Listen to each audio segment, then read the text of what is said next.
बढ़ते हैं और रुक करेंगे हमारे अगले सेगमेंट का ब्रेकआउट शेयर्स।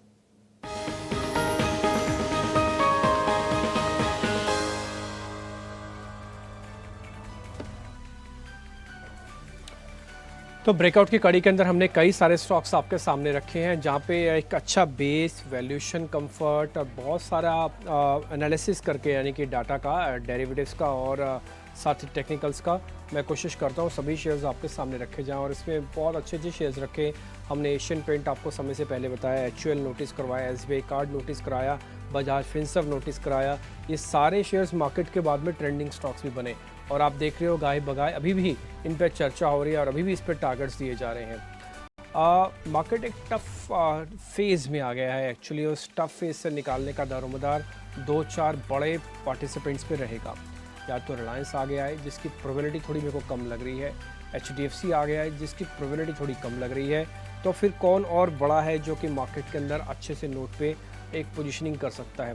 आज जब रिपोर्ट आई थी JP Morgan और CLSA की, तो उसके बाद से मैंने JP Morgan की रिपोर्ट को खुद से देखा और ज़रा पॉइंट्स निकाले।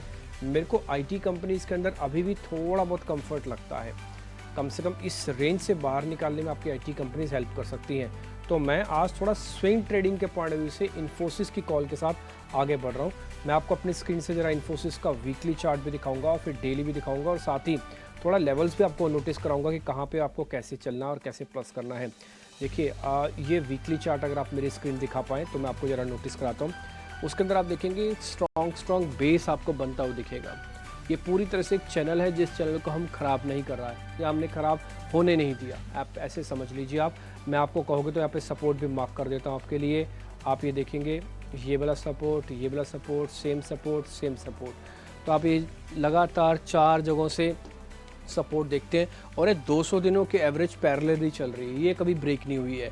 50 दिन को हम बार बार ब्रेक करते हैं बट नियर बाय सपोर्ट 200 दिनों के एवरेज का है, ब्रेक नहीं होती है। वॉल्यूम वगैरह थोड़ा सा बढ़ना वापस से शुरू हुए हैं। और एक और चीज़ जिसको मैं ब्रेकआउट, टिपिकली ब्रेकआउट के तौर पर मैं नोटिस करवा रहा हूँ, वो ये डबल टॉप का ब्रेकआउट है। ये मैंने आपके लिए एक लाइन खींची है और आपको मैं ज़रा नोटिस भी कराता हूँ। देखिएगा ये हिस्सा और ये वाला हिस्सा, इसको हम डबल टॉप कहते हैं। वापस हम उसी जगह पर आ गए। 1 मिनट के लिए एक रिजेक्शन आया था यानी कि लास्ट ट्रेडिंग सेशन में, लेकिन उसके बाद ये रिजेक्शन अगर वापस से फिल हो जाता है तो ये 2 बड़े टॉप के यानी कि 2 मेजर रेजिस्टेंस को ब्रेक करेगा। पीछे वॉल्यूम है, नीचे सपोर्ट का लेवल अच्छा है और एक यू शेप रिकवरी का ब्रेकआउट टिपिकली आपको मिल सकता है। थोड़ा स्लो रखिएगा अपने आप को, क्योंकि ऐसा नहीं कि इन सभी शेयर्स में वैल्यूएशन की दिक्कत नहीं है। CLSA ने ये चीज़ आपको नोटिस करवाई है, थोड़े चले भी हुए हैं। मैंने ही आपको इनके चार्ट्स दिखाए थे कि देखिए IT थोड़ा चल चुका है, बट क्योंकि आपको इस प्रॉब्लम से निकलना है तो आपको बड़े शेयरों पर ही राइड करना होगा। रिलायंस पे, HDFC पे, L&T पे, HUL पे, इन्फोसिस पे, TCS पे, ये 6-7 शेयर ही 50% से वेटेज रखते हैं। HUL ऑलरेडी सर आपको दे चुके हैं। आज अंशुल जैन की कॉल में से एक था, मेरे को रिपीट करना ठीक नहीं लगा, नहीं तो मैं भी HUL ही करता। लेकिन फिर भी आप इन्फोसिस पे भी नोटिस रख सकते हैं, उतना भी ख़राब नहीं है जितना आपको ये डैमेज से कंट्रोल से बाहर नहीं कर पाएगा। तो इन्फोसिस आज हमारी तरफ से इकलौता ऐसा शेयर है। एक काम करते हैं, अंशुल जैन से ही जरा आइडिया लेते हैं और उनसे समझ लेते हैं। अंशुल जैन, हमने ये वीकली चार्ट्स पे हमने नोटिस करवाया, हम थोड़ा वॉल्यूम कर रखेंगे। थोड़ा मैं स्विंग वाला अपने अंदर ब्लड ले आऊँगा कि मेरे को स्विंग ट्रेडिंग करनी है। मेरे को जैसे 2-4-5% मिलेगा, 5% से मैं बाहर भी निकलूँगा इसमें से। तो मेरे को ज़रा इन्फोसिस की रणनीति बताइए। और एक और पॉइंट, अगर आपको लग रहा है कि यहाँ पे थोड़ा डिप में लेना है तो मैं ज़रा वीकली चार्ट से डेली कर देता हूँ। और डिप अगर आपको थोड़ा भी 50-60 रुपये नीचे मिल जाए तो ये अच्छी अपॉर्चुनिटी हो सकती है क्या? मैं 50 रुपये नीचे 1850 के आसपास के ले लूँगा सर। डिम्पी जी, एग्जैक्टली आपने वही कहा जो मैं कहना चाह रहा था कि यहाँ से अगर 50-60 रुपए की टिप मिल जाती है, 1820 से 1850 ये मेजर सपोर्ट जोन है। इस जोन में कहीं भी स्टॉक मिलता है तो आप बिल्कुल बाई करके चल सकते हैं। और आपको याद होगा जून से मैं कहते आ रहा हूँ कि मार्केट को जो आउट परफॉर्म करेगा वो IT इंडेक्स है।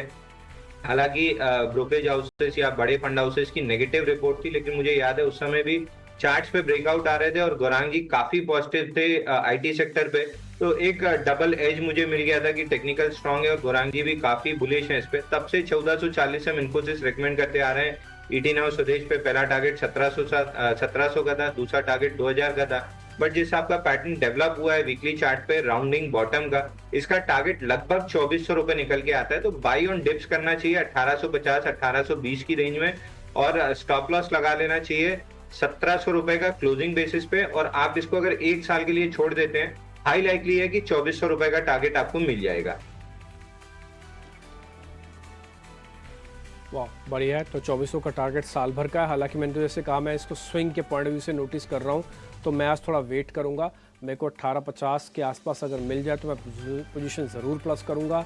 ये वीकली चार्ट मैंने आपके लिए नोटिस करवाए हुए स्क्रीन पर। तो आज सर ने भी आपको रिकमेंडेशन दे दिया कि हाँ, इन्फोसिस के साथ आगे जाया जा सकता है। सर, अगर मैं 1850 पे ले रहा हूँ आज, एग्जाम्पल मेरे को 1850 पे मिल जाए, तो मेरा स्टॉप लॉस और मेरा टारगेट एक बार वापस से बता देंगे अंशुल जैन आप? थोड़ा सा, क्योंकि लॉन्ग टर्म के प्रोस्पेक्टिव से हम बात कर रहे हैं, तो 1700 रुपए का क्लोजिंग बेसिस का स्टॉप लॉस रहेगा और 2400 रुपए का 12 महीने का टारगेट रहेगा। तो बिल्कुल बाई ऑन डिप्स का परफेक्ट कैंडिडेट है इन्फोसिस। ठीक है, ये स्टैंपिंग अभी आपको लगती हुई दिख जाएगी प्रोड्यूसर की तरफ से। 2400 रुपये तक के टारगेट हैं, बड़े टारगेट यहाँ पे इन्फोसिस के दिए जा रहे हैं। बाइंग और डिप्स करना है आपको, छोटा मोटा डिप मिल जाए, से मान लो मेरे को, तो 50 रुपये का डिप भी मेरे लिए काम चल जाएगा। आपको लग रहा है कि मैं पूरा माल नहीं डालूंगा 50 रुपये में, थोड़ी और पोजीशनिंग को आराम से देखूंगा, तो फिर आप थोड़ा और कम करके वॉल्यूम लेना। तो एक अच्छा शेयर इन्फोसिस का, आप इस पर भी ध्यान रख सकते हैं। दिखाने को हम HUL भी मैं नोटिस करवाता, बट वो मैंने अभी छोड़ दिया क्योंकि अंशुल सर ने ऑलरेडी आपको ट्रेड दिया हुआ है। ठीक है, बैक टू स्टोरी।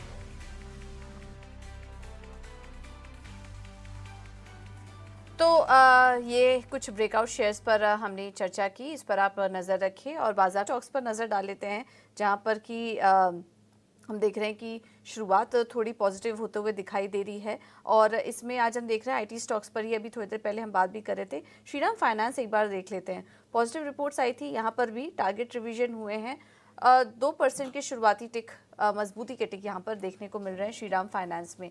देवांग, क्या नज़रिया बन रहा है आपका? श्रीराम फाइनेंस शुरुआती ट्रेड में ऐड करके चल सकते हैं स्टॉक को?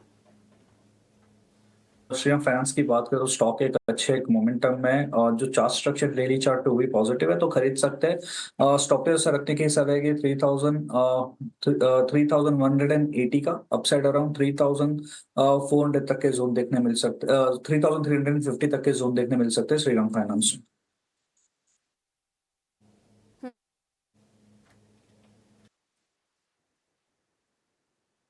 गिरावट आए तो उसमें आप तेजी भी करके चल सकते हैं और ऊपर के लिए टारगेट भी आपको बता दिए।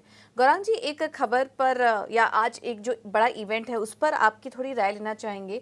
आज हिज हाइनेस अबू धाबी के जो क्राउन प्रिंस हैं वो भारत में विजिट कर रहे हैं, 2 दिवसीय उनकी बैठक चलेगी।